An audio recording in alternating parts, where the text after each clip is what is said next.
This is Will McCauley with cEntellect. I'm going to review this week's proprietary research and analysis topic on the U.S. EIA weekly crude production estimate methodology. It's a very exciting topic that I'm sure everyone is going to be interested to hear about. Obviously, we know that crude production in the United States has continued to grow extremely quickly. Currently, we're producing about 11 million barrels a day of crude in the United States.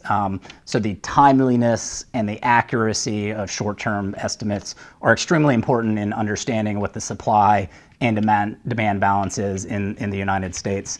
Just to scale the Herculean task of producing this estimate, there are roughly 1.2 million wells currently operating in the United States, and that is a few months dated number, so I'm sure the actual is even higher today.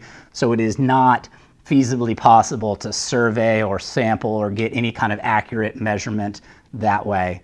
So the EIA has a separate method for giving out their weekly forecast. Now there are three numbers that the EIA publishes. There's the weekly forecast, which is the main topic here today, but there are two other related and important numbers that the EIA publishes. There's their short-term energy outlook, which is a monthly forecast of production for the next through December of the following calendar year. And then there's a second one, which is actually a survey-based. It's the EIA 914, which is 2 months lagged survey of actual production across the United States. The EIA themselves say that even with a 40-day grace period from the end of the month and when that data is due, a lot of operators struggle to get that data in a timely, complete, and accurate fashion. So 2-day turnaround for a weekly number is, again not feasible. The first thing that we looked at is EIA's modeling versus what actuals came out to. Now, there is no benchmark for actualizing weekly production, so the only comparison we could do here was from that short-term economic energy outlook model compared to the EIA 914 survey. So again, both monthly numbers, 2 months lagged versus a projection today.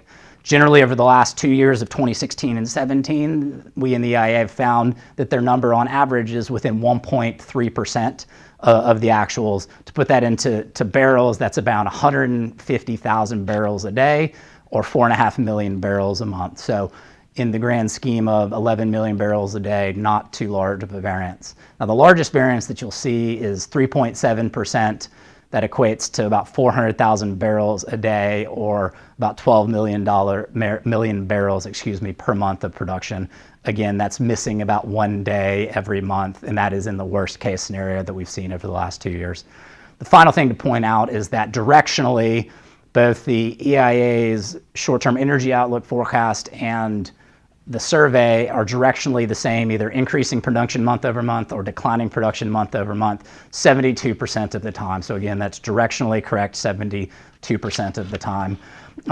Really where you see the biggest variances are cases where either the increase in production begins to accelerate or you have a turning point from increase to decline or decline to increase. In a stable, smooth increasing market or stable decreasing market, these models work very well in terms of forecasting actual production.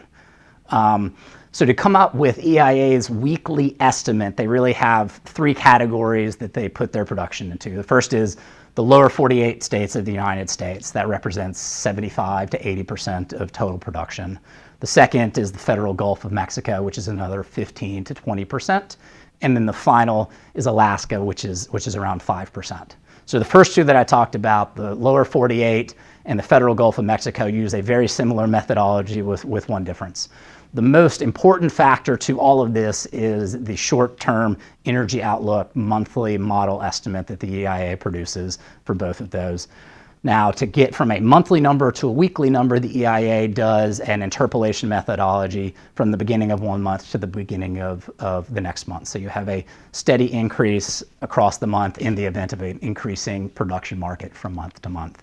The only difference for the Gulf of Mexico is the EIA also utilizes the Bureau of Safety and Environmental Enforcement reports in the event of weather situations in the Gulf of Mexico, tropical storms, hurricanes, etc., that cause shut-ins that are very well known and very quantified. They take those adjustments into consideration with their Gulf of Mexico production.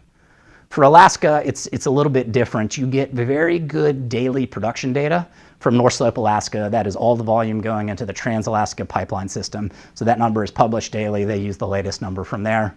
However, in South Alaska production, they use an old 2-month lagged number from their EIA 914 data. Again, best data available. It's what they can do with what they have. But those are the differences in the pieces. So as you can see in this, the big factor impacting the weekly numbers is that short-term energy outlook model.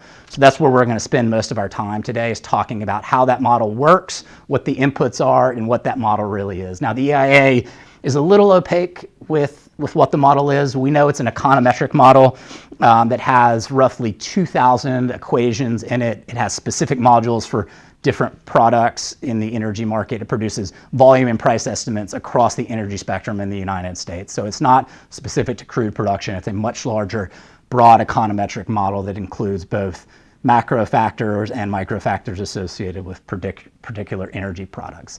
It also has about 450 regressions that are estimated as part of that, in addition to those 2,000 equations. So it's a very large model with a number of people working on it. For the crude production module, there are a number of factors, both third-party data and internal EIA estimates or forecasts, that are very important to that. So we have them listed here. There are 6. So the first is WTI crude price forecasts. Now, EI has a totally separate model in this case and a totally separate department that comes up with these forecasts of prices, but to feed into their econometric model.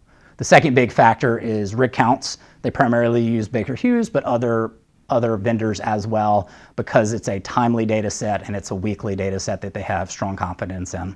The third, which I discussed previously, is the EIA 914 survey. That is really your anchor point for their best guess of 2 months ago production, and that is your starting point for all of your forecasting.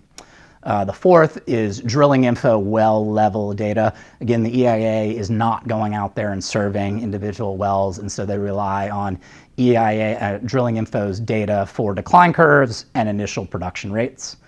They look at frac focus data, which is all about completion filings.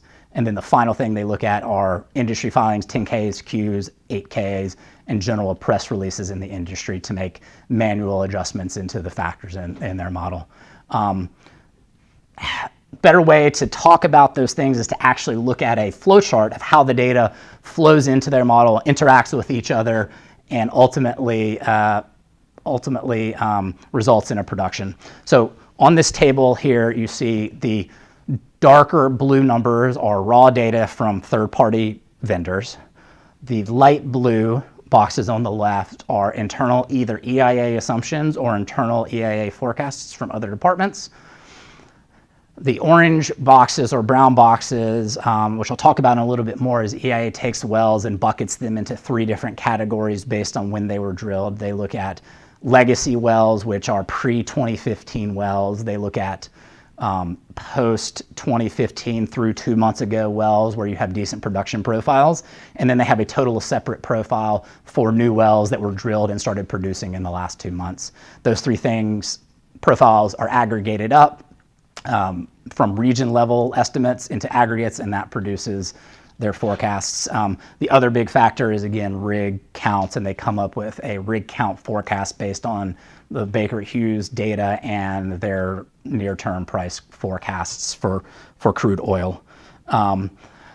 To look specifically at the production buckets, here's a chart from EIA showing, and this chart's a little bit dated from late 2017, but it shows you how they stack those 3 profiles together to create their overall production forecast. Again, as you can see, the dark blue at the bottom are pre-2015 wells that peaked out sometime in 2015 and are showing a decline rate that is slower than the newer produced wells. The lighter blue, January 2015 through, again, this was July 17 data, those wells show an increase but a sharper decline rate than what you see on the older vintage wells. And then the lightest blue color represents new wells that have been completed since and started producing since the last EIA 914 survey. These were not in any of their data, and this is their best guess as to what those new wells are going to do. The only other thing to point out here is in the EIA 914 survey, the survey that they do across states covers 97% of the crude oil production in the United States. The remaining 3% of the states they do not survey directly. Instead, they use this method called the average lag ratio. It's actually what they use to produce most of their forecast prior to 2016. And what it basically looks at is how quickly the revisions of the state level data begin to represent the final production level. So again, the average lag is around 3 to 6 months, but you have up to 2 years in certain states where you will have corrections. So what they will look at is what is that lag to represent accuracy within 99.5% of the final number. The second thing they will look at is their first month producer purchase survey, which is not actually meant to give you an indication of volume, it's meant to give you an indication of price, but along with that price, you get volumetric information. They take the ratio of those two things and apply that ratio going forward to their latest surveys. Again, this only represents 3% of the production in the United States, but it's something very important that people really didn't understand and was very vague leading up to this. It's still used across all states as a sanity check, but really doesn't make it into their forecast in a material way.